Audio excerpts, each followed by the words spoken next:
Good evening, everyone. So this is week 5 of our live class session on for the course Industrial Wastewater Treatment, and I'm the TA of this live class. My name is Niketa.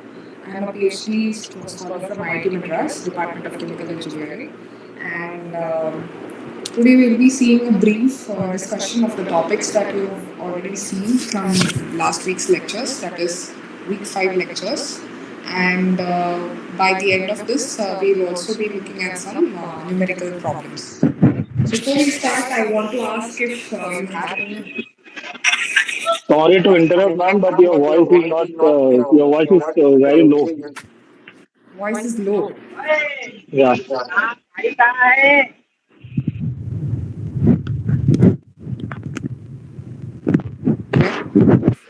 Can you hear me now?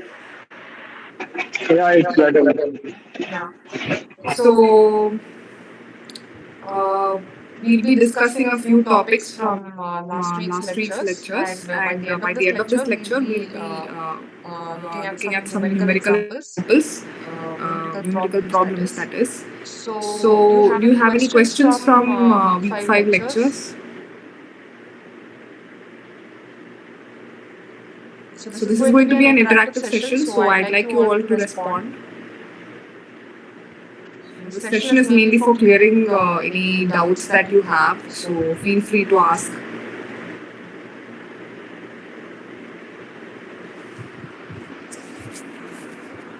No, madam. Okay.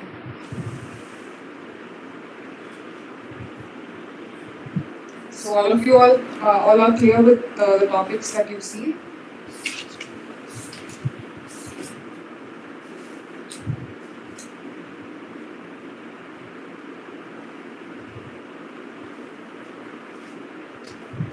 Okay, that's good then.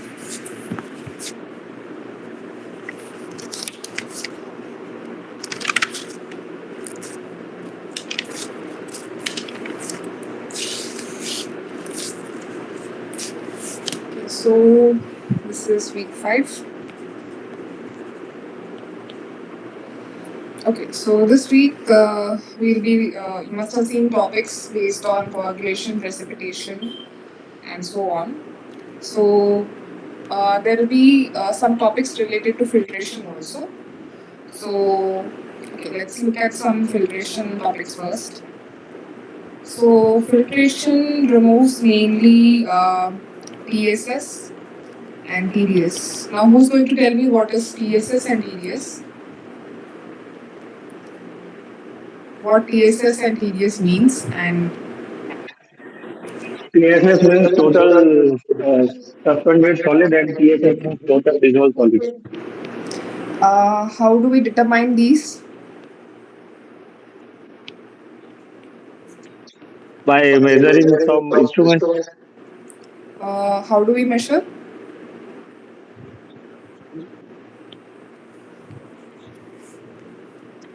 I don't recall it. Okay. So total suspended solids, as you can see, they are solids which remain suspended. They don't dissolve, and they also don't settle. So they remain suspended in the solution. And in order to find out their concentration, we have to basically filter them. So once we filter them, we just have to find the difference in concentration between difference in the weight of the filtration membrane before and after the filtration. So before filtration, the empty weight of the filter paper needs to be measured, and after filtration, the weight will add up. That is, the weight of the suspended solids will also add up with the membrane weight. With the filter paper weight. So together, it will give you the total weight of the filter paper plus suspended solids. Now from this you have to subtract the weight of the empty filter paper. So that will give you how much solids are there. And for total dissolved solids, what you have to do is you have to evaporate the, after filtration, once the filter paper has collected all the suspended solids, whatever remains in the filtered water or the filtered solution is your dissolved solids. So you have to evaporate whatever liquid is filtering out, and then after evaporation, there will be some residue, solid residue will be there. So if you take the weight of that, that should give you the total dissolved solids or the dissolved solids concentration. And further, these two are classified into fixed and volatile. So, can you tell me the difference between the two fixed solids and volatile solids?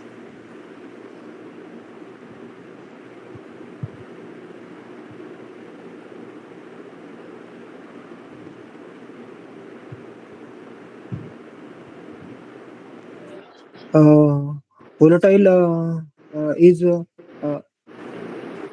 fixed is calcium, permanent, mainly calcium, magnesiums, and volatile. They are evaporate. Yeah, volatile solids evaporate at high temperatures, but fixed solids remain there, so they don't evaporate. So that's the basic difference between the two. Okay, now coming to colloidal solids.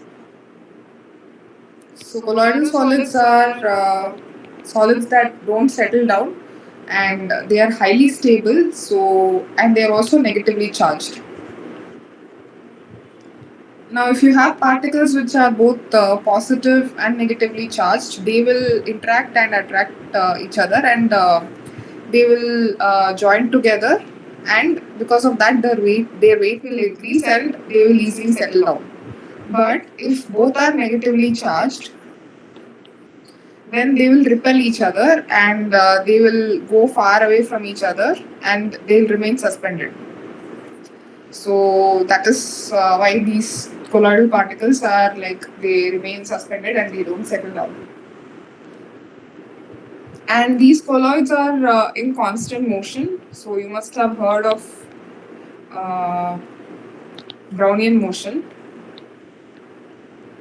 So that is some kind of a random movement. So they are constantly in a random motion, and they hit each other, they collide with each other, and they still keep moving.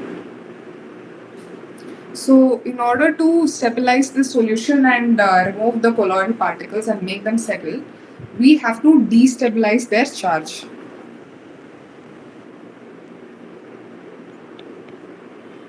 And how do we destabilize these particles?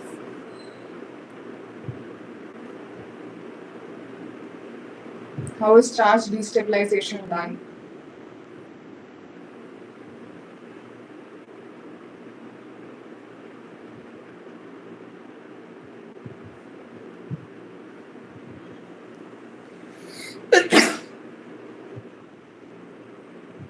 How do we destabilize the charge? So I told you that these particles are negatively charged, right? So if they remain negatively charged, then they are going to repel each other. So they are not going to come close together. So in order to destabilize, what should be done? By adding some chemicals having positive charge, so they are attract and settle down. And what are these chemicals called? Coagulants or Yeah. poculants. So we add chemicals known as coagulants. So coagulants, what they do is they are positively charged, and they make a positive layer. So imagine if this is the colloidal particle, they make this positively charged so that a negatively charged particle can get attracted to this, and both will join together, and now their combined size will be bigger. So now they have a bigger size, and because of the bigger size and the weight gain, they will easily settle down. So the next after coagulation is basically charge destabilization, and once this is done, the next step is flocculation. So flocculation means creating flocks. So why is it done? Because it's not enough if we just add a positive charged chemical, because who knows, even after adding the positively charged even after getting charge destabilized, if these particles do not come close together, then there is no point in adding a coagulant, right? So that is why we need to mix the solution and stir the solution so that these destabilized particles come close together and they form a flock. So flock is two, three particles added together. So when you have destabilized particles which are coming together, then they form what is called a flock. So flocculation is basically creating flocks by mixing. So it is not a chemical process. Flocculation is basically a physical process, but coagulation is a chemical process. And there are different types of flocculation. So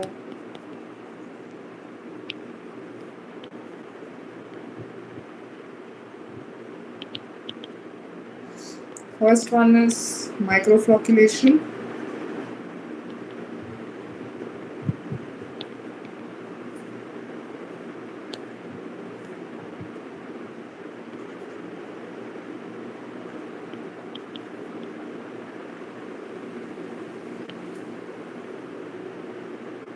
So microflocculation is where the flocculation has a natural Brownian motion, and then we have macroflocculation. So this involves artificial mixing.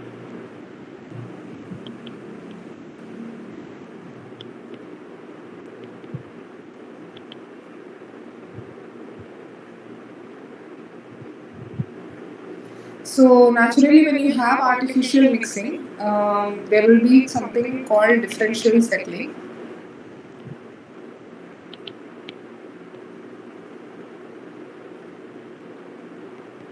So differential settling means when larger particles collide with the smaller particles and then they settle down together. So if you have like large particles and you have some smaller particles also.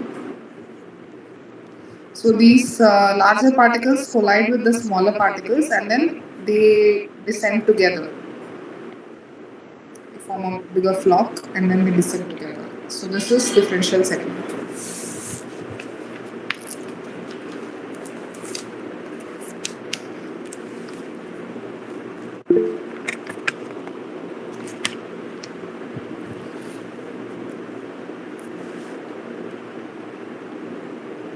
Now I'm looking at some factors that affect the coagulation and flocculation process. Ma'am, I don't understand the natural one, natural population. Natural means like just allowing the particles to, we are not Settle providing down by external, gravity. not, yeah, by gravity. We are not allowing Okay. any external mixing. See, either way it is by gravity only. Even if you provide external mixing, ultimately the Yeah, particles yeah. are going to settle down by gravity. But in case of microflocculation, we are not providing any external energy for mixing. We're just allowing the natural Brownian motion that the particles have to collide with each other and then they'll settle down. But in case of macroflocculation, we are providing external mixing. So we will have some Understood. oscillator, we'll have a rotator, so which will rotate and it will create some mixing conditions. Understood. Understood. Thank you. So looking at the factors Um, affecting, yeah, Madam, but it takes some times for yeah, mixing. yes, it will take time. Okay. So factors affecting, the first one is the particle size. So naturally, if the particle size is very small, then it is going to be resistant to settling down. So it will remain suspended. So it will not coagulate also, and it will not settle down also. So small particles will not be settling down easily. So particle size is a major factor. And the next one is concentration.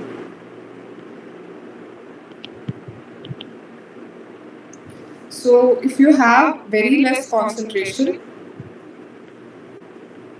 then what happens is that if you have a solution where the particles are very, very distant, like one is here, the other one is here, maybe like it's very, very distant, then it's not going to come close together, right? Because the distance is very large. So this happens when the solution is very dilute. So when the concentration of the colloids is not high enough, then the particles are going to be very distant. And distant particles, they cannot come close together, and because of that, they will not form coagulants. Sorry, they won't form flocks and they won't settle down. So that is why concentration plays a major role. So if there is very less concentration, then there is very low coagulation and very low flocculation also. And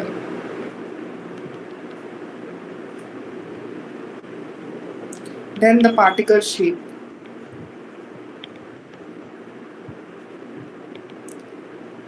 So the particle shape affects because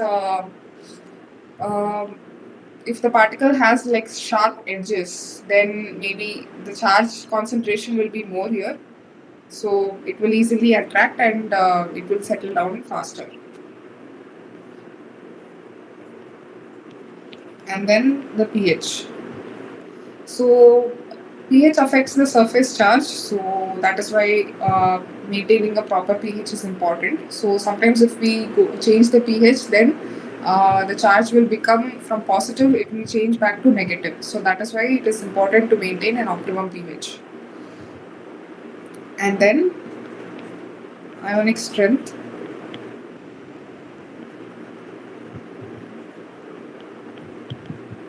So this is important because high ionic strength will compress the electrical double layer.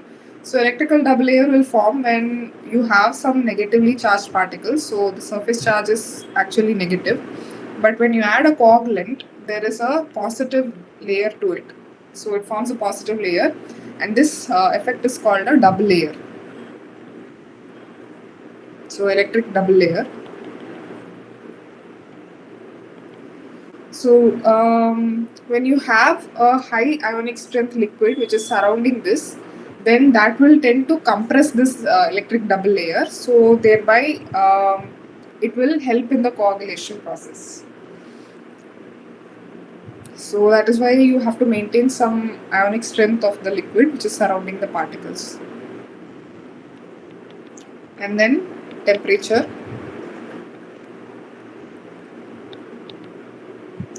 So temperature is important because when you have some colloidal particles which are randomly moving here and there, if you supply them with a higher temperature, then actually you are giving them more kinetic energy.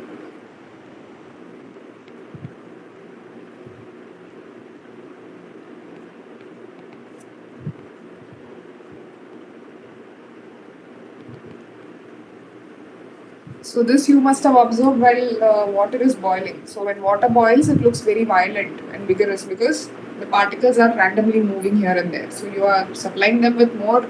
So heat is basically a form of energy, and the particles get more kinetic energy from the heat, and they start moving here and there. So that the same thing happens during coagulation and flocculation also. So when you increase the temperature, it leads to more kinetic energy, and it increases the movement between the particles. And once the particles start moving, they also tend to collide very easily. So if they collide, then they form flocks. And then the coagulant dosage. So coagulant dosage is very, very important because if you add a certain amount of coagulant, it will form a positive layer around the particle. But if the same coagulant dosage is increased, then what happens? There is a high chance that the charge reversal will happen, because if there is too much of positive, too much of positive charge, then what happens is that the negatively charged particles or negative ions will be moving. This positive charge will attract negative charge. So from the solution, negative ions may move next to the positive charge and may tend to neutralize this layer. So once this layer is neutralized, the next one may be neutralized, and so on. And finally, the charge reversal will happen. So instead of positive charge, we will be having a negatively charged surface layer. So that is why it is important to maintain an optimum coagulant dosage.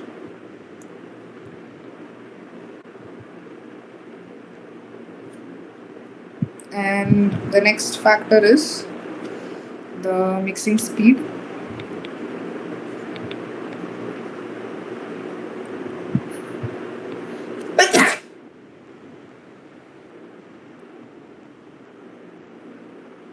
So when you mix these colloids to form flocks, it is important that we maintain some slow speed, because if we mix at very high speed, then the flocks will break. So that is why we have to maintain a very slow speed to induce flocculation but not break the flocks.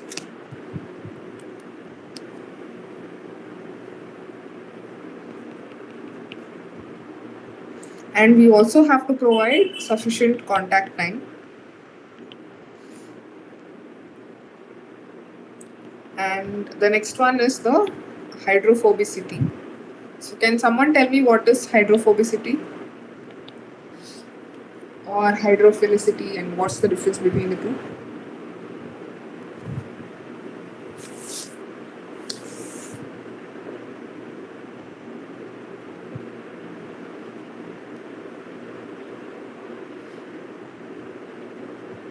What is hydrophobicity or hydrophilicity?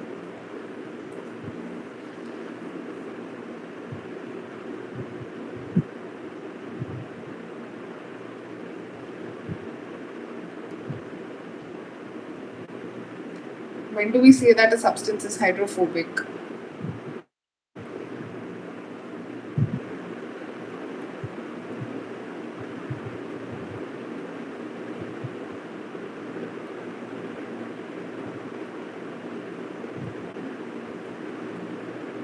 If the uh, if the compound is water repellent, that is hydrophobic.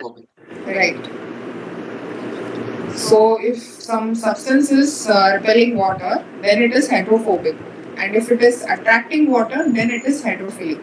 So during coagulation and flocculation, it is important that the colloids are water repelling. Reason is something which repels water will not coagulate easily. So if you have two colloids, then it is necessary that both of them should be hydrophobic, because hydrophobic substances tend to attach to other hydrophobic substances easily compared to water. So that is why it is important that the colloid should be hydrophobic. But if it is hydrophilic, then the substance will prefer being in water than attaching with another surface. So that is why it is important for colloids to be hydrophobic.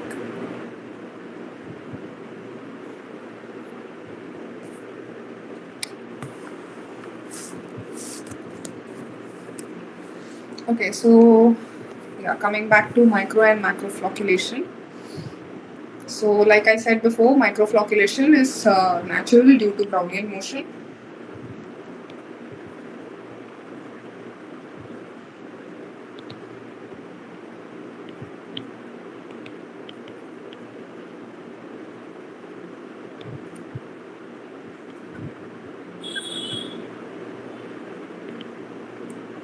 And there is no external mechanical influence added.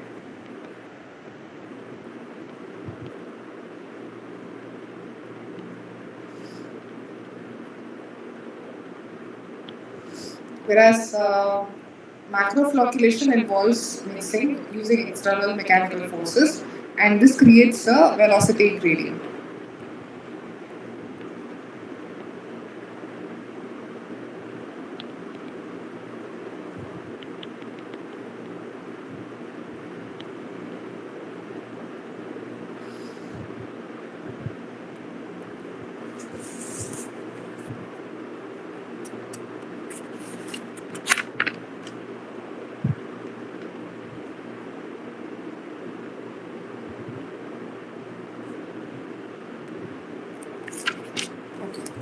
So when you have coagulation happens, so like I said before, the surface is negatively charged. So the particle is negatively charged. Now, if coagulation happens, then positively charged particles get attached to the surface of the colloid. So this formation of positive layer on the negatively charged colloid particle, this layer of positive charge is called Stern layer.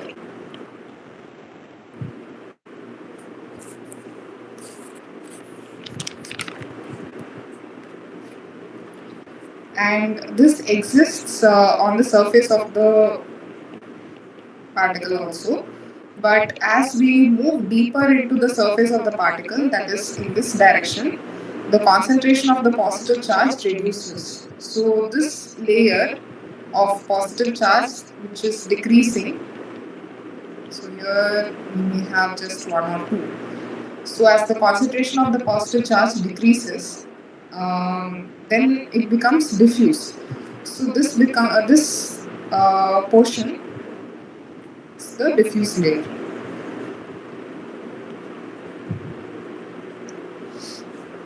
So together, so this is the Stern layer, and this is the diffuse layer.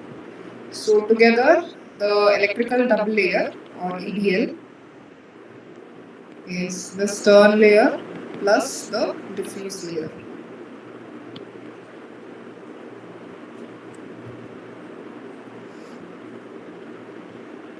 And we say something called zeta potential. So you must have heard zeta potential measurement also.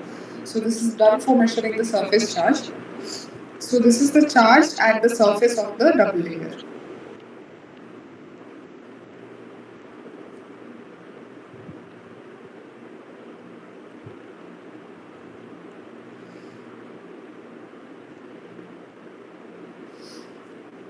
Now, during charge stabilization, positive charge will destabilize the negative charge, and the coagulation will happen only if the attractive force between the particles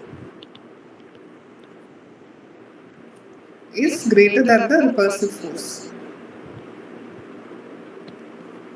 So if the particles are going to be negatively charged, if both particles or multiple particles are negatively charged, then the repulsive force between them is going to be high. But if one of them is positively charged, then that will attract the other particles. So in that case, attraction happens, and because of that, flocculation happens. So in this case, the attractive force is greater than the repulsive force. So we have to sum these two forces, attractive plus repulsive, and only if the attractive force is greater than the repulsive force will flocculation happen, particle aggregation, that is.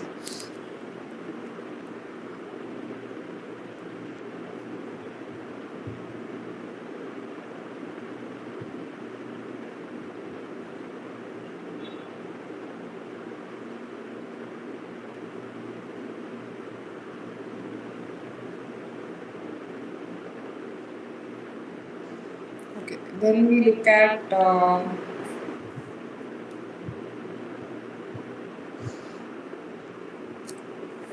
the mechanism.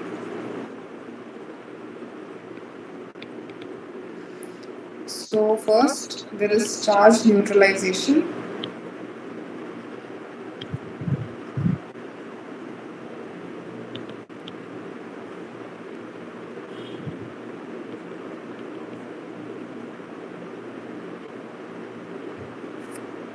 And there is interparticle bridging.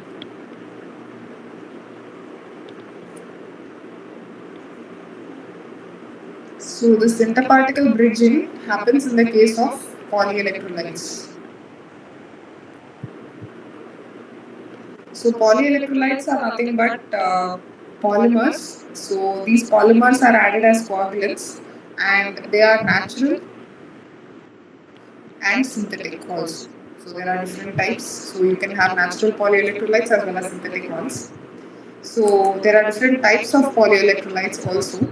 like cationic, anionic, and non-ionic. So compared to chemical covalents, these polymer electrolytes they form long chains, and yeah. Madam, example of natural polymers is Um, Maybe we can have some kind of resin or gum.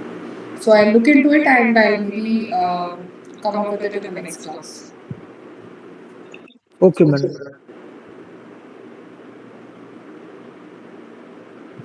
Okay, so then what these polymers do is because they have a longer chain, they can neutralize multiple particles at the same time, and this creates interparticle bridging. So they create neutralize many particles. So this creates a bridge between the particles. So this is a long chain of polymer. So this can neutralize multiple particles. So this creates a bridge between the neutralized particles also. So because of that, it forms a bigger chain of particles and then they settle down more quickly. So that's the advantage with polyelectrolytes. So there is a relationship between coagulant dose and the turbidity.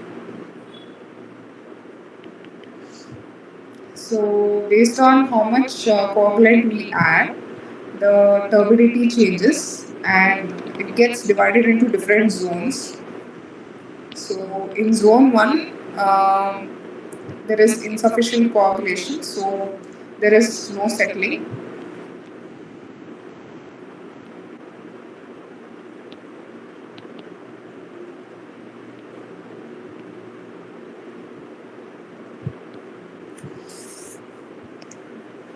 In zone 2, the colloids get destabilized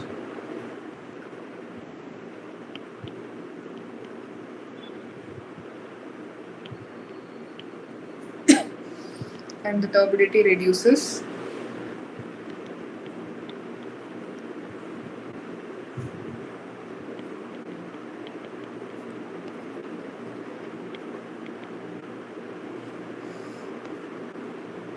And in zone 3, charge reversal happens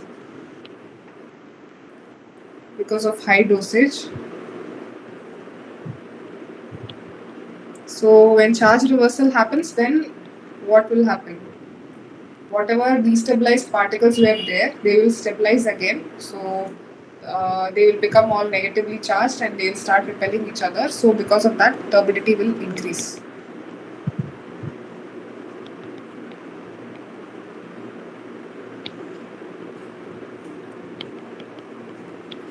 And zone 4 is where sweep action happens. So like we already discussed before, larger particles will get attracted to smaller particles and then they will descend together. So similarly, when we add a higher dosage and then what happens is all these large particles they will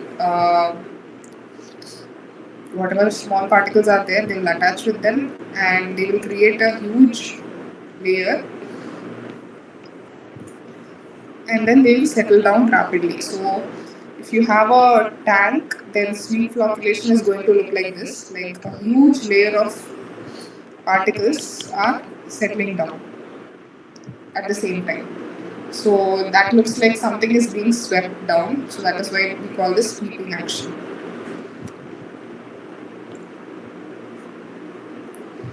So depending on how much coagulant dosage is added and what is the concentration of the colloids, so the mixture can fall into any of these zones. So usually if the concentration is low, then first there will be zone 1 with increase in coagulant dosage. So if the concentration of the colloids is low,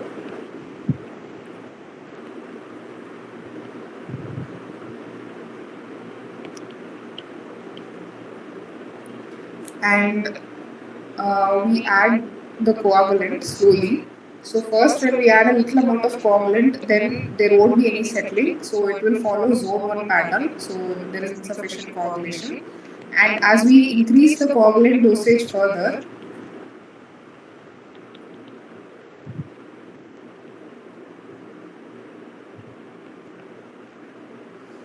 Madam, any examples for the coagulants?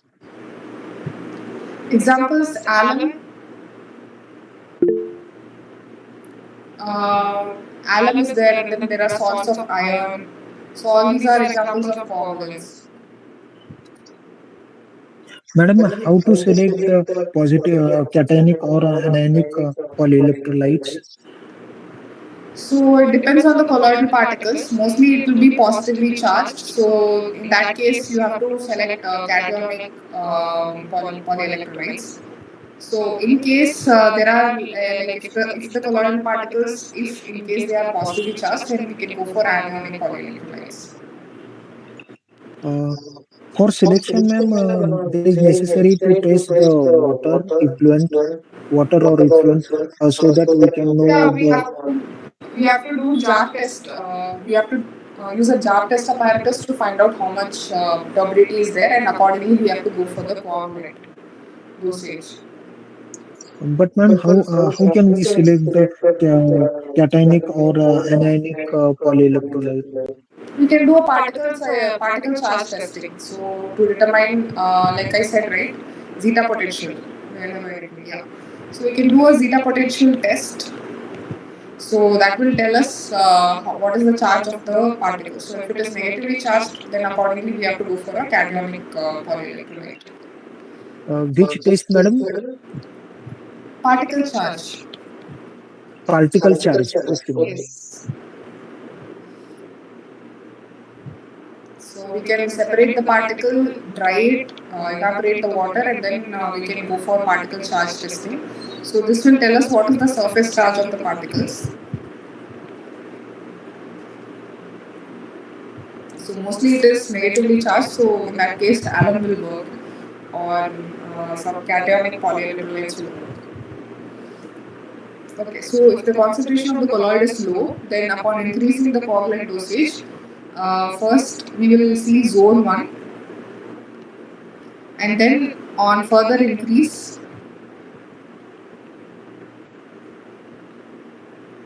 we will see sweet flocculation or zone 4. So this if the concentration of the colloids is low. But in case the concentration of the colloids is high,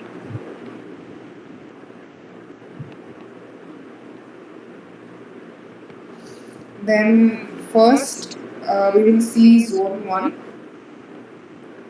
and on increasing the coagulant dosage,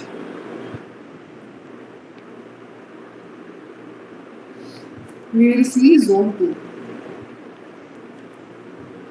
So zone 2 is where the turbidity reduces because the colloids are destabilized.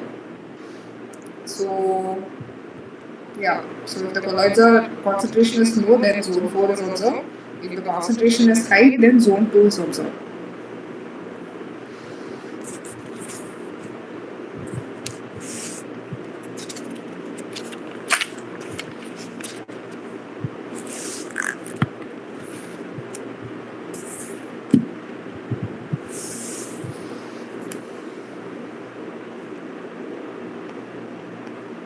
So zone 4 means sweep flocculation. So if the concentration of the colloids is very low, then sweep flocculation can only remove the colloids. So that means we have to add a high dosage of coagulant in order for sweep flocculation to take place.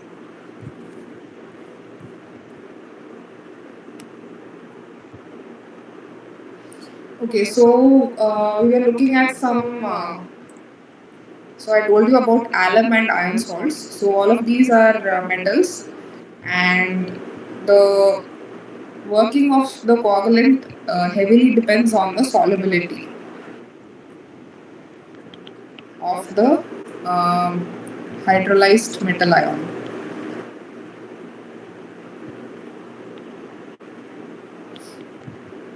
Now, the reason the solubility is important is because so alum has to get hydrolyzed and become uh, aluminum hydroxide.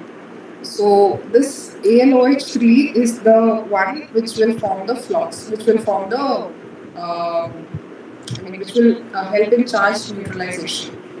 So if the hydrolyzation of the metal ion itself doesn't happen, then coagulation will not happen, of course. So that is why it is important that the hydrolyzed metal ion should be soluble in water, because if it remains insoluble, then it won't be able to hydrolyze and it won't be able to destabilize the charge of the covalents.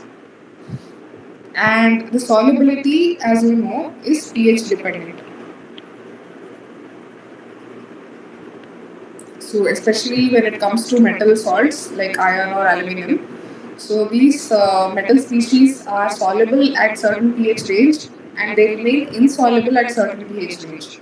So uh,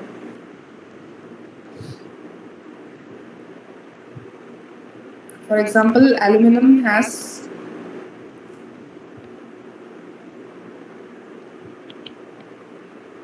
minimum solubility at pH 6. So if the if the aluminum or any metal, if it completely dissolves in the solution, then it won't be able to form a precipitate. So that is why it is important that it remains insoluble. And like for example, aluminum hydroxide, it won't be soluble at pH 6. So at that pH only it can work as a precipitant and as a coagulant. So that is why we have to maintain a pH 6 when we use alum. And so the optimum pH when we use alum will be 5 to 7.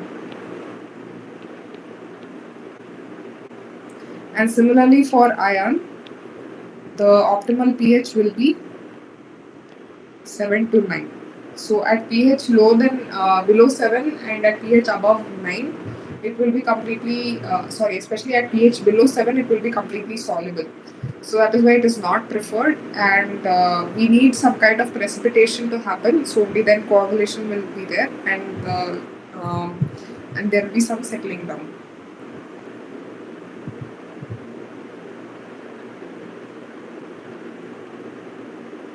And if we are using alum, then it is important that we have to maintain some kind of alkalinity. Without any alkalinity, this process is not going to work. And for alkalinity, we add CHCO3. We mainly add lime.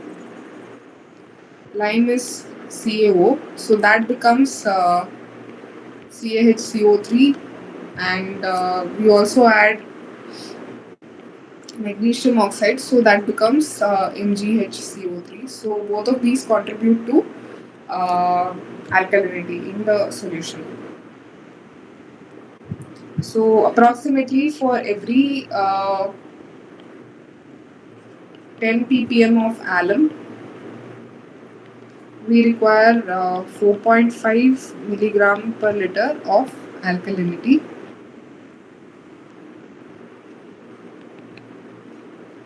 As CaCO3. So this is for alum. But if we are using iron salt, then iron requires both lime, which is CaO, and dissolved oxygen. So dissolved oxygen, because it needs to form iron hydroxide. So for that, it needs some dissolved oxygen also. So that is why we supply both lime as well as in case there is no DO, then we have to aerate the solution by providing oxygen. But the problem with coagulation and flocculation process is that this produces a lot of sludge. So the sludge needs to be managed, and that's why this precipitation and coagulation, flocculation is not a very uh, very preferred way. And in some cases, if there is excess lime,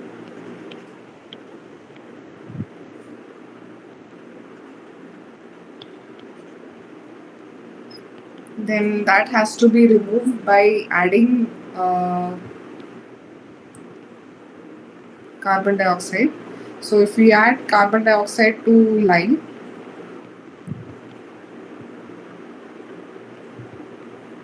then it will precipitate as calcium carbonate.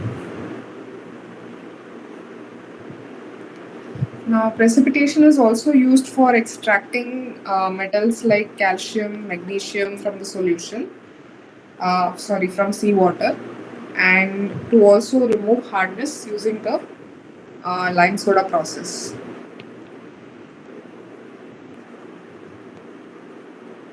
So, lime soda process is adding some lime and also some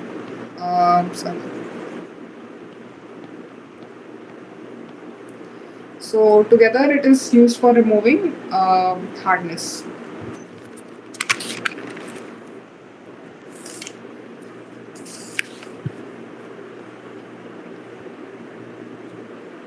So sometimes only lime is enough. Sometimes we need to add both lime as well as soda bicarb.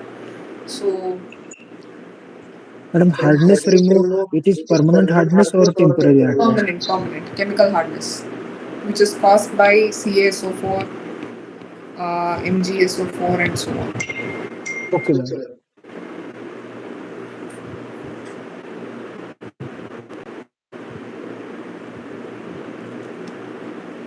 Okay, now coming to phosphorus removal.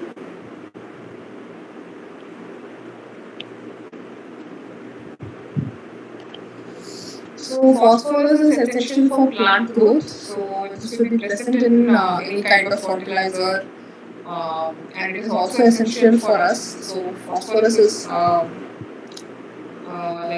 it is a energy. It is used for energy storage in our body. But excess phosphorus can lead to conditions like eutrophication. What is eutrophication?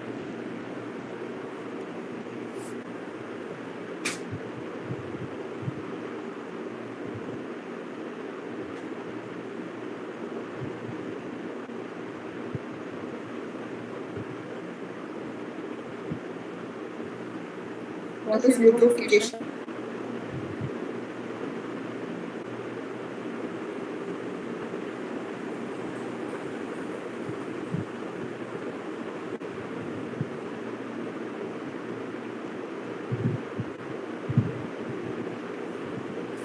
So eutrophication is when there is overgrowth of aquatic plants. So why is there overgrowth? Because of the presence of nutrients.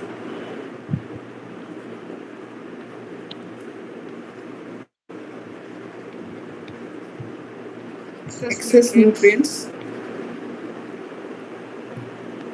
So when there is an overgrowth of aquatic plants, what happens is they take up all the nutrients and they grow, and they also they grow so much that they block the sunlight, and so blocking sunlight means that planktons cannot survive, and if planktons cannot survive, then fishes cannot survive. So if fishes cannot survive, then they'll just die. So this leads to destruction of the entire aquatic system. So to prevent this, we need to reduce the amount of nutrients that are entering the water bodies. So phosphorus is a very prominent nutrient which contributes to this. So phosphorus containing wastewater, or even any nutrient containing wastewater, should not be supplied to water bodies. So before we dump wastewater or treated wastewater into water, into lakes or rivers, we have to ensure that the nutrients are completely removed so that eutrophication doesn't take place. So, looking at removal methods, first one using certain bacteria. So, during biological process like biological treatment process, which includes aerobic as well as anaerobic. So, phosphorus removal can be done using biological processes using bacteria itself. But in case we are not going for a biological treatment, we can go for metal ions. So, some multivalent metal ions can be used, which can precipitate phosphorus. So, most commonly, we use calcium hydroxide under alkaline conditions.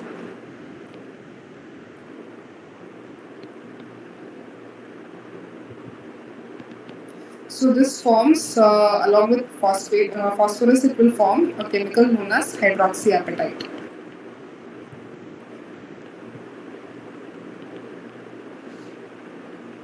So from this hydroxyapatite, we can recover the calcium by heating it.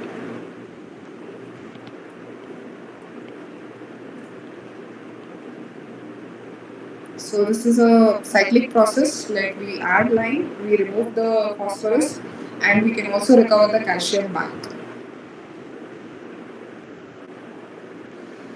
So other metals include aluminum and iron. So these two can also precipitate and remove phosphorus. So there are different types of precipitation.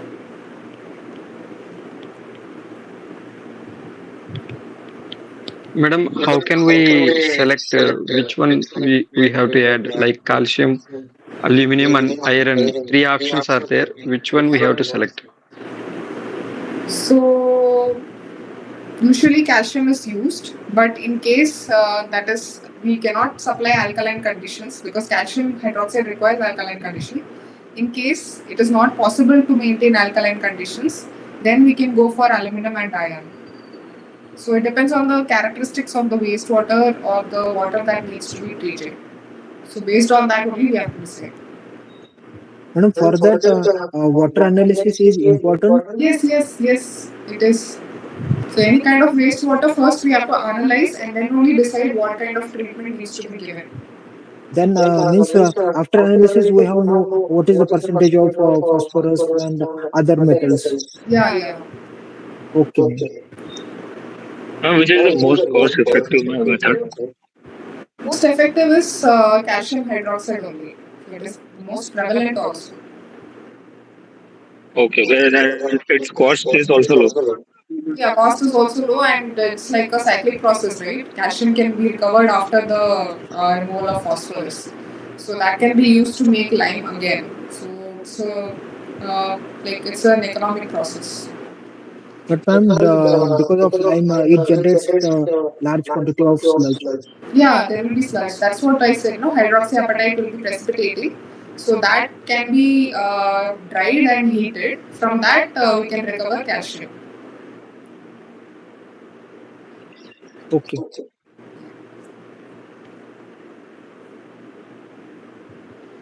Okay, so there are different types of precipitation. First one is pre-precipitation.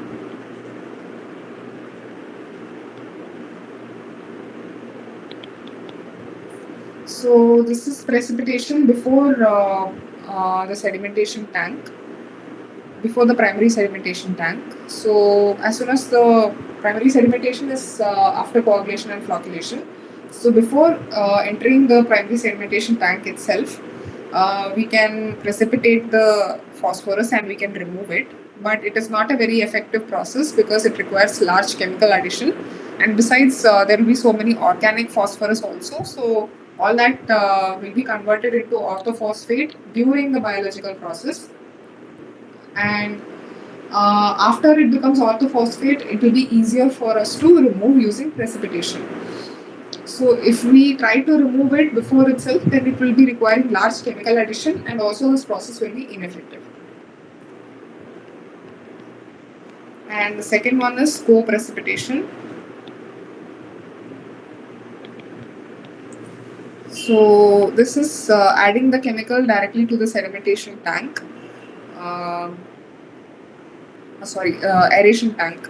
So during the biological process itself, in the if you are going for ASP, activated stress process, so there itself we Madam, are, yeah.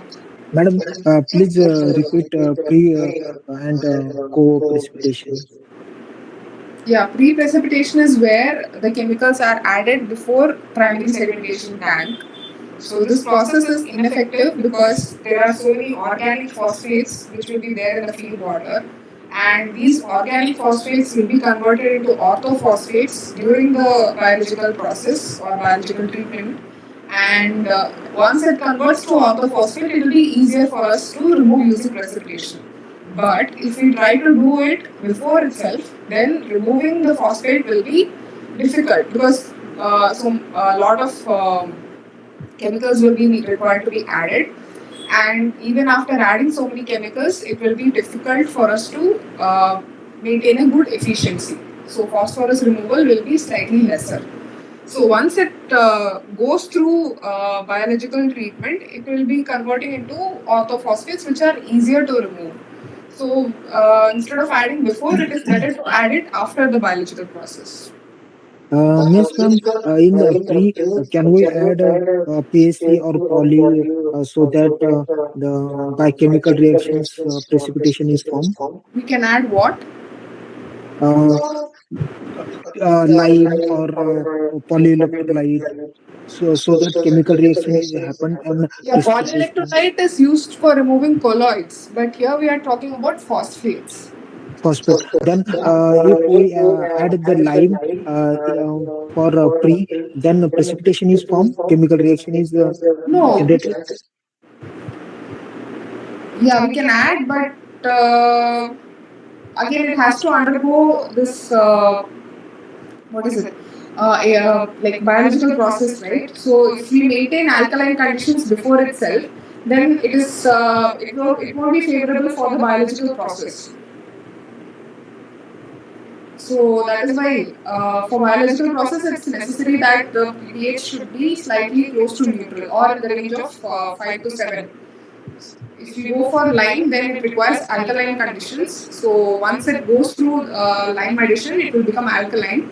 So it will be unfavorable for the biological process. So it won't be a good idea to go for pre-precipitation. So then co-precipitation is we can do it, but then you will have to stabilize the pH before it enters the aeration tank. So that requires additional chemicals to be added. So that's why it's not preferred. In aeration, which chemical we have add? Huh? In aeration tank, which chemical we have add? Yeah, that is what is co-precipitation. We are doing this co-precipitation means adding the precipitant or the chemicals required for phosphorus precipitation during aeration itself. Okay. But like I said before, it's not going to be very effective, and it will also affect the organics removal because alkaline conditions are not very favorable for the bacteria. And then we have post precipitation.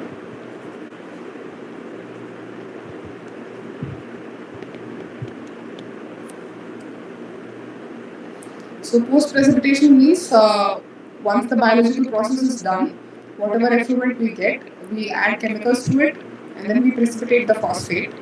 But for this, we require an additional tank because we have to allow the phosphate precipitates to settle down. And also, this process requires, this process can risk the flow of metals into the effluent tank also.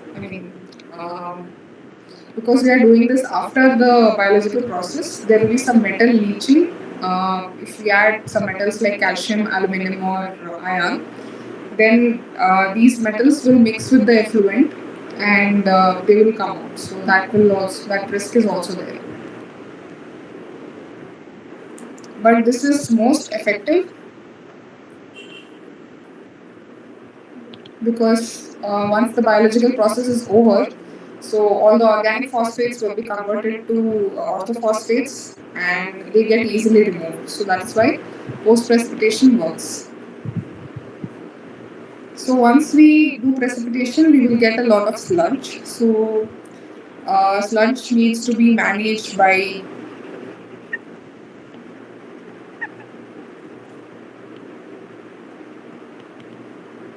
using centrifuges,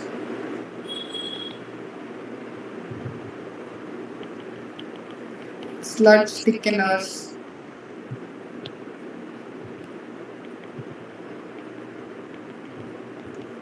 and by sludge dewatering. And once we remove all the water, we can go for disposal as solid waste.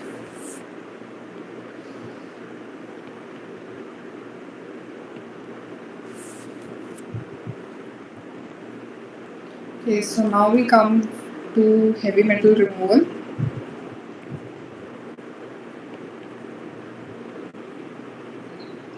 Madam, can we use RO for remove the phosphate? Can we use RO, Huh? reverse osmosis? Yes, ma'am. Yeah, it can remove, Okay. but it is an expensive process, right? We cannot do it for. Yes. Yes. It is So that is expensive. why for industrial treatment as well as for general wastewater treatment, we cannot use that process. Okay. So coming to heavy metal removal, what is a heavy metal?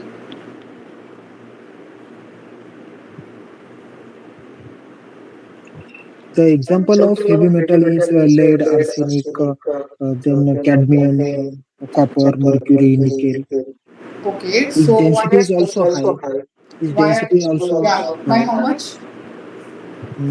Greater than 5 gram per centimeter square. Yeah. So heavy metals are called heavy metals because their density is much higher Al- than. Also, it is a toxic and effect to the human health. Yeah.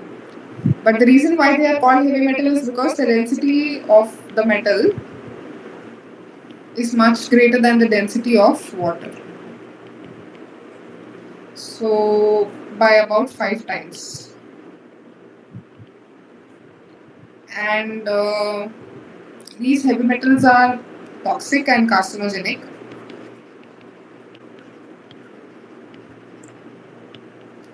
Carcinogenic means they cause cancer, and they can occur naturally because of soil erosion and volcanic eruptions. But mainly they occur in drinking water because of industrial sources and other anthropogenic activities. So anthropogenic means human generated or man-made activities. So the danger with toxic or heavy metals is that they can bioaccumulate easily.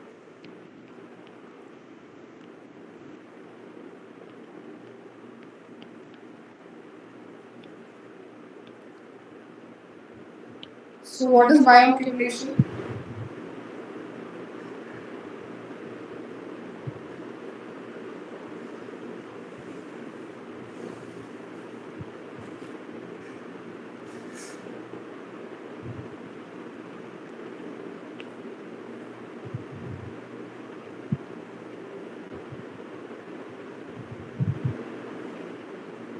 What is By using the bioaccumulation? biomembranes, By using the or no. Bioaccumulation is actually a condition which is observed in living organisms.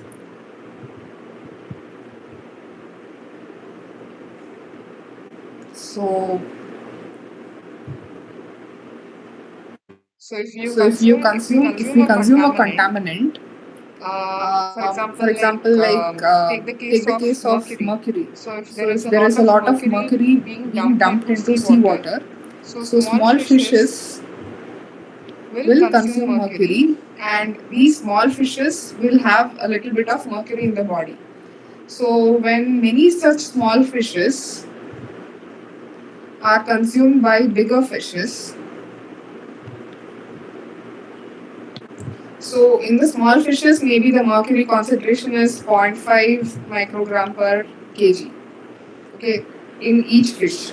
Now, Now, if if one one big big fish fish consumes consumes 10 10 small small fishes, fishes, then then it it will will have have 5 5 microgram microgram per per kg kg of of mercury mercury in in its its body. body. So, So if if these these multiple multiple bigger bigger fishes fishes are are consumed consumed by by humans, humans, then you can imagine the number going up to even 50 microgram per kg. So, what is happening here is something which is present at a very low concentration in water. So, in water, maybe the concentration was maybe about 5 nanogram per liter. So once the small fishes are in that water, they are consuming that water. So their mercury concentration becomes zero point 0.5 micrograms, and from there, big fishes are consuming the small fishes. So in the big fish's body, the concentration becomes 5 micrograms, and these big fishes are consumed by humans. So the concentration becomes 50 micrograms. So over a span of maybe 70 to 80 years, if human beings, if a person eats a lot of fishes, then the concentration can go up to 50, sometimes even 500. So we don't know. Depends on the consumption and how much mercury is there in the fish. So this process where a very low concentration of a pollutant present in water accumulates gradually in the entire food chain is bioaccumulation. So, I mean, this is actually like accumulating in the human body, accumulating in the body of a living organism, and especially it is found in the fatty tissues.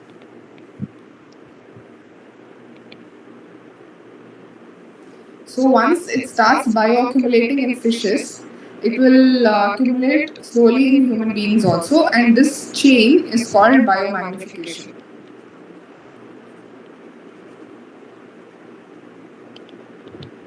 So bioaccumulation means a chemical which is present in low concentration in water gets accumulated in the body of any aquatic organism, and it stays there. It tends to increase with time, so its concentration increases with time. So initially, maybe the concentration inside the fish's body was 0.05.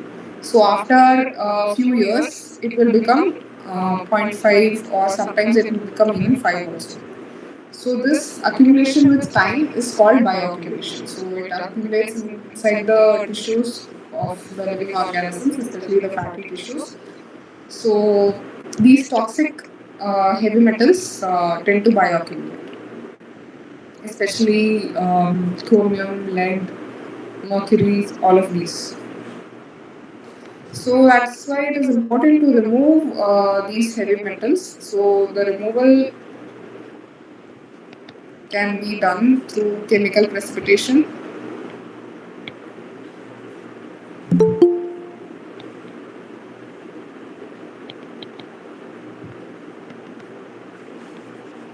By adsorption,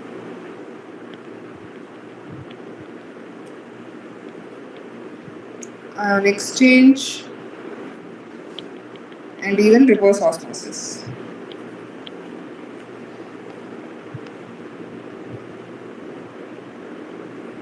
So if we are going for chemical precipitation, then the solubility of the chemical becomes very important.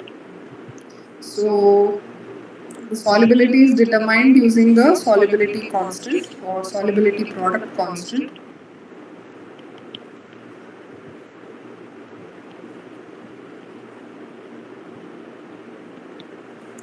So that is denoted by Ksp. So KSP is the concentration of uh, the ion A by the concentration of the ion B. So, and this together is called the ionic product. So, if the ionic product or IP is less than the KSP, then it is an unsaturated solution, so there won't be precipitation happening.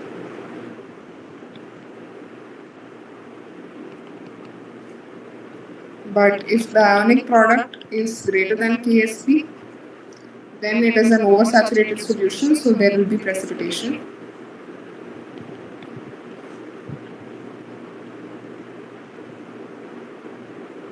And if a precipitate has a higher KSP, then it is more soluble.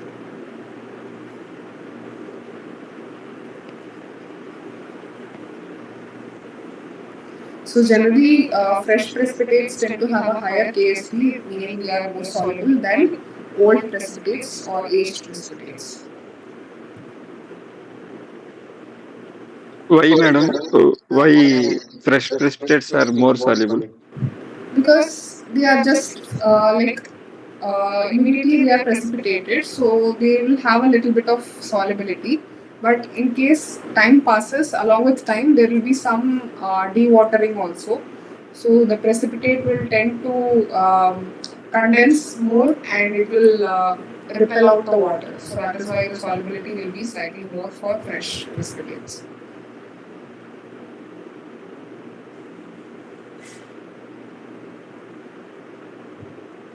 Coming to common ion effect.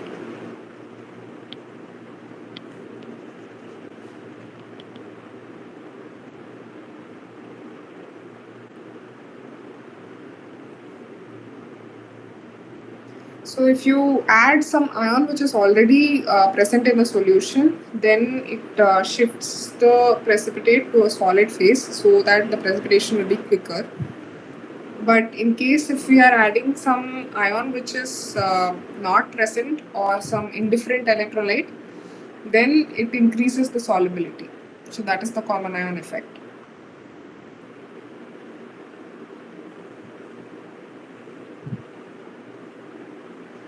So other than precipitation, we can also go for membrane filtration, ion exchange or RO. So all of these are also used for removing the heavy metals.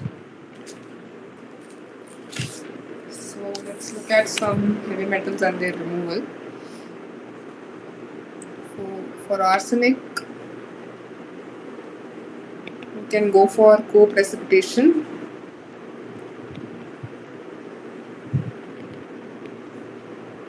With iron hydroxide.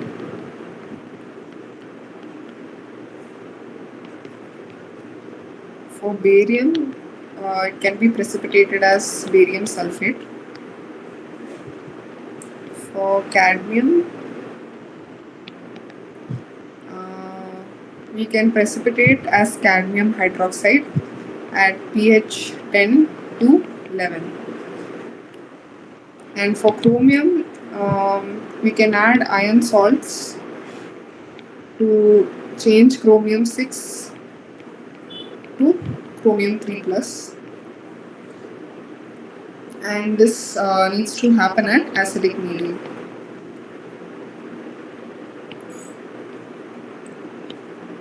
Now for copper. So at alkaline conditions, copper will precipitate as copper hydroxide or oxide.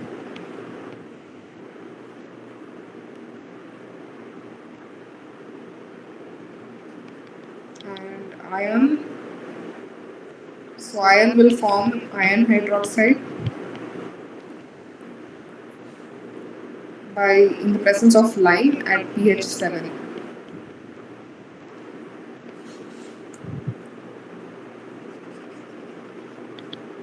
So lead can be precipitated as lead carbonate or lead hydroxide.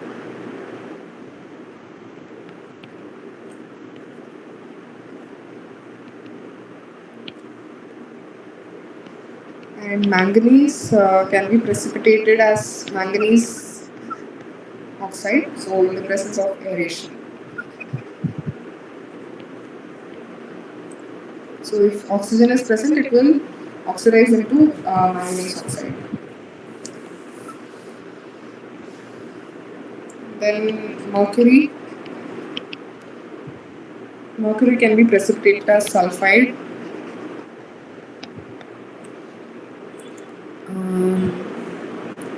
In the presence of alum or iron. So with iron it can be co-precipitated, and also by activated carbon adsorption. So that also can remove mercury. So nickel and selenium. So nickel, we can go for lime sulfide treatment.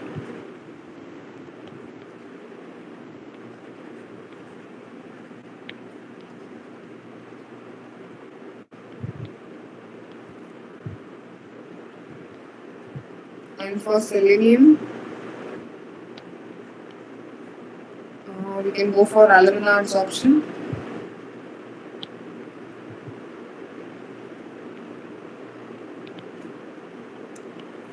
Or iron hydroxide co-precipitation.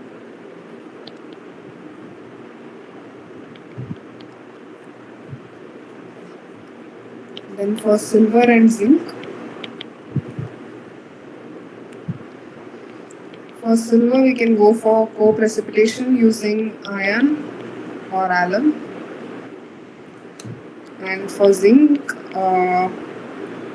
zinc can be precipitated as zinc hydroxide at pH 11.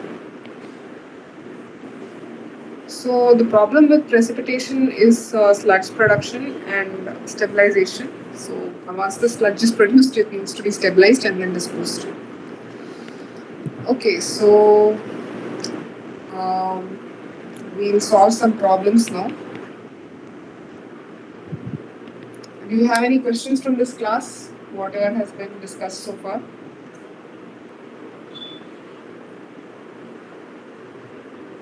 No one. Okay, so we'll proceed for the No, madam. theoretical problem. So the question is, a water treatment plant, or WTP, treats 15 million liters per day, or MLD,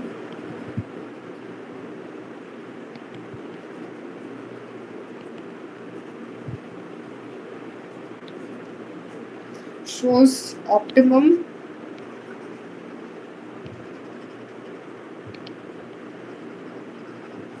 alum dose as 40 milligrams per liter, and initial alkalinity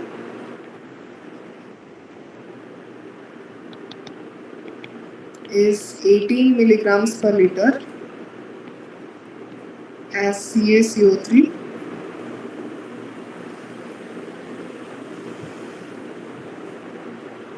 Now assume, like we've seen before, 10 milligrams of alum requires 4.5 milligrams of alkalinity as CaCO3. So for 1 milligram it will be close to 0.45. So for safer side, let's assume it is 0.5. So 1 milligram of alum requires 0.5 milligram per liter of alkalinity as CaCO3. And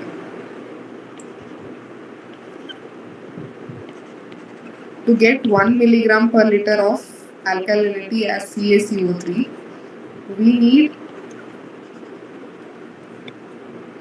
0.74 milligram per liter of lime. So I simplified this. So if you want, you can also calculate how much lime is required. So since I've already given, you can do that. Now we have to calculate the daily alum requirement in kilograms per day, and the alkalinity consumed.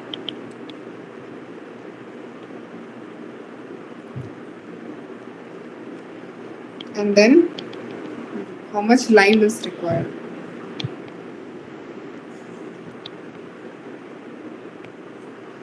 So this in milligrams per liter and kg per day both. So how shall we proceed with this problem?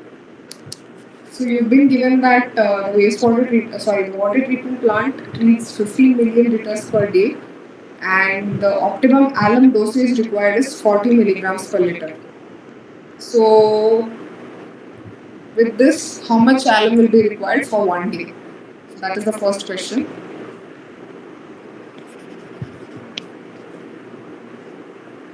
So first we will write down what is the water treatment or the treated water flow rate. So the flow rate is 15 million liters. So 1 million means 10 power 6. So 15 into 10 power 6 liters per day.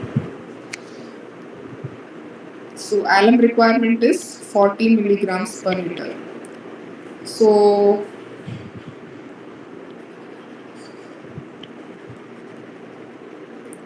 alum required will be how much? So if 40 milligrams per liter of alum is required, and per day we are treating 15 into 10 power 6 liters, then how much of alum will be required?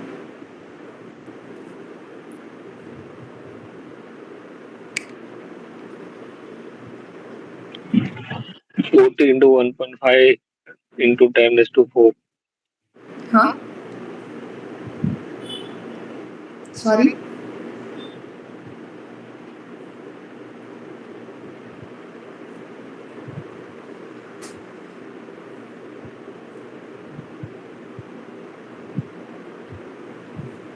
Can you repeat what you said? 40 into 1.5 into 10 raised to 4. 10 power 4. How much is that?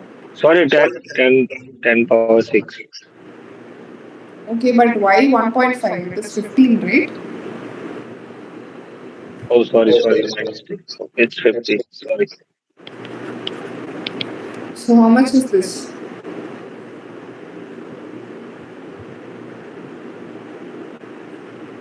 Milligrams per liter. Huh?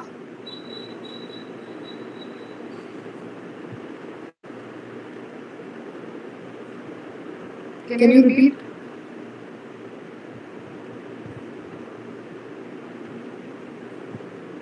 Sorry, ma'am.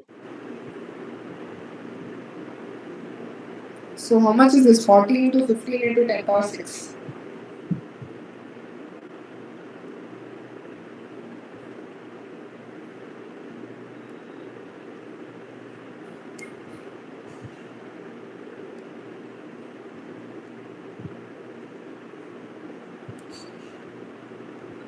Six into 10 raised to 8. 6 into 10 power 8. Okay, 10 this is in milligrams per. Same answer, ma'am.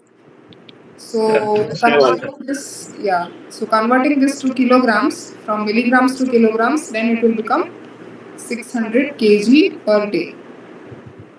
So that is the alum requirement. And now for alkalinity that is consumed.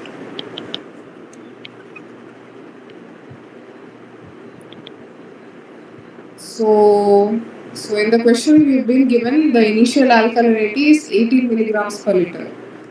And the alkalinity consumed is 0.5 milligrams per liter for every milligram per liter of alum. So alum dosage is 40 mg per liter. So for every milligram per liter, we require 0.5 milligram per liter of CaCO3. So for 40 milligrams per liter, we will be requiring 40 into 0.5. How much is this?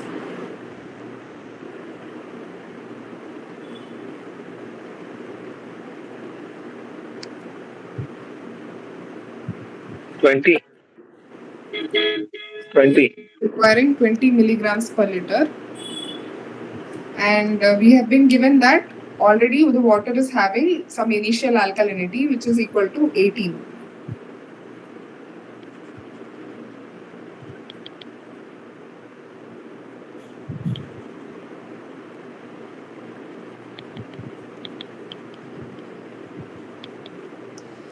And we require 20, so already 18 is there, so extra we have to add only 2 milligrams per liter, so that is the difference.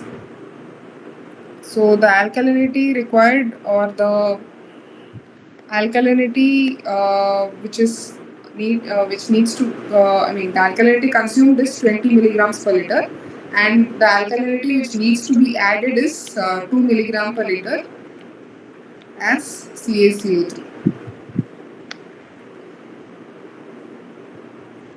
So it is 20 minus 18, which is this. The third question is lime required.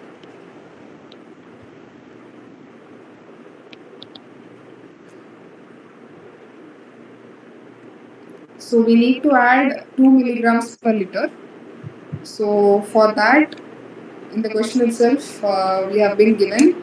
So for every milligram of CaCO3 that is required, we have to add 0.74 milligram of lime, which is CaOH twice. So the lime required will be how much? 2 into 0.74. This will be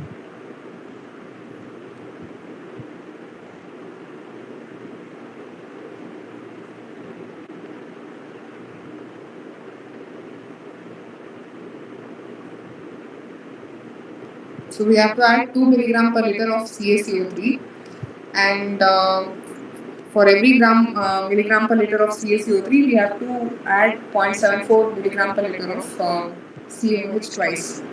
So overall, how much of CaOH twice should be added?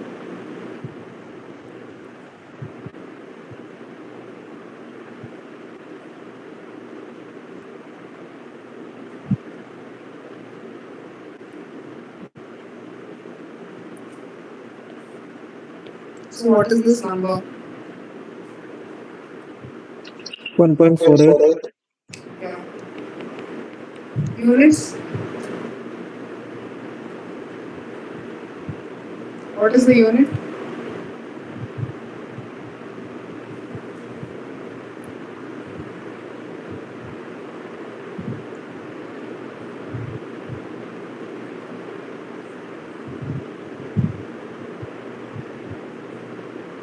The units will be milligram per liter, and in one day, this number will be 1.48 into 15 into 10 power 6, because it is 15 million liters. So the total will be 22.2 kilograms per day. So next problem. So this is about solubility, and so the solubility product of barium sulfate is 1.1 into 10 power minus 10, and the concentration of Ba2 plus is 10 power minus 5 moles, and the concentration of sulfate is 10 power minus 6 moles. So you have to find if the precipitation will happen or not.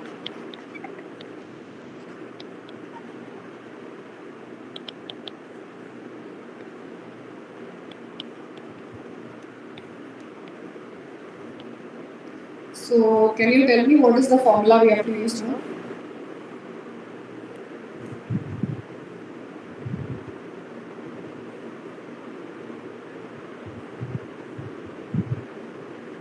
What should we do first?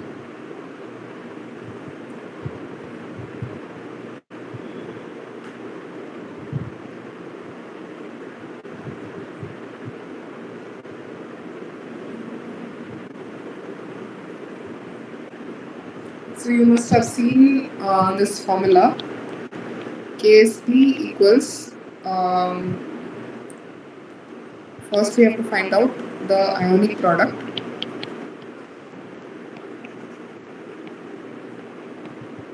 So ionic product or IP is the product of the concentrations.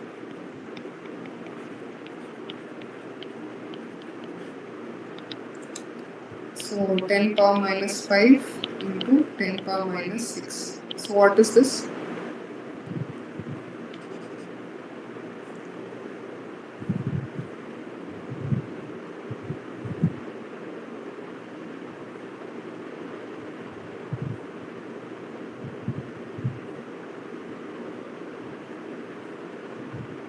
What is 10 power minus 5 to 10 power minus 6? 10 raised to 11 10 power 11 or minus 11? minus 11 plus 11 ma'am. No, it is minus 11.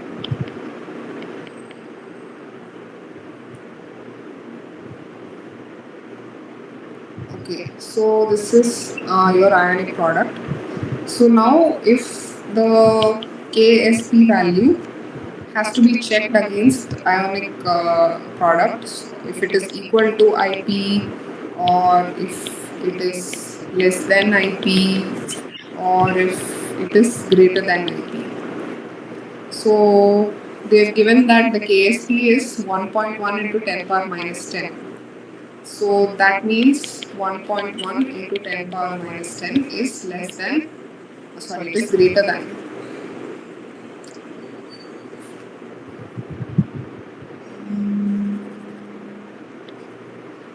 It is greater than the ionic product, or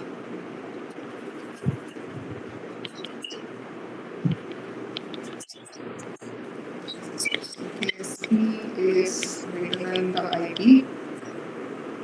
So if KSP is greater than IP, what did we see here?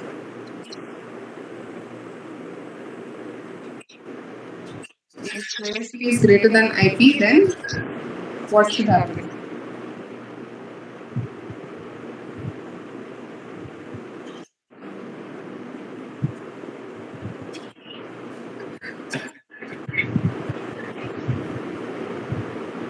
Will there be precipitation or no precipitation?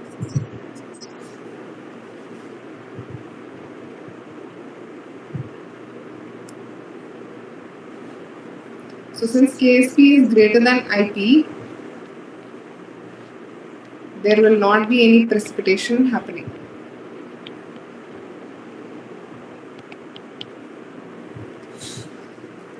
Okay, so that's it for today. So thank you all for joining. Hello.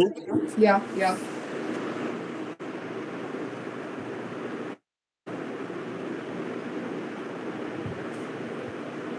Yes, Hello. yes. Ma'am. Can you suggest any book for wastewater treatment? I think the reference books are already given in the course details, so you can go through them. Okay, ma'am.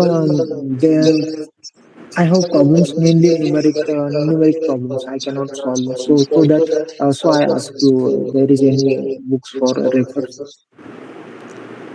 Generally, for reference, we prefer the books that are already prescribed in the course. So you can go Is through. ma'am, Metcalfe's language is very hard, ma'am. It is not easily understand. Okay. So I ask you, there is any good books for refer water and wastewater? Um, you can try PV and RO for environmental, but that includes everything, not just water and wastewater.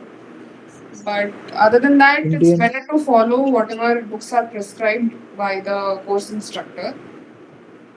Okay, ठीक है ma'am. Okay, thanks. Yeah. Okay. So if there are no further questions, I'll conclude this session.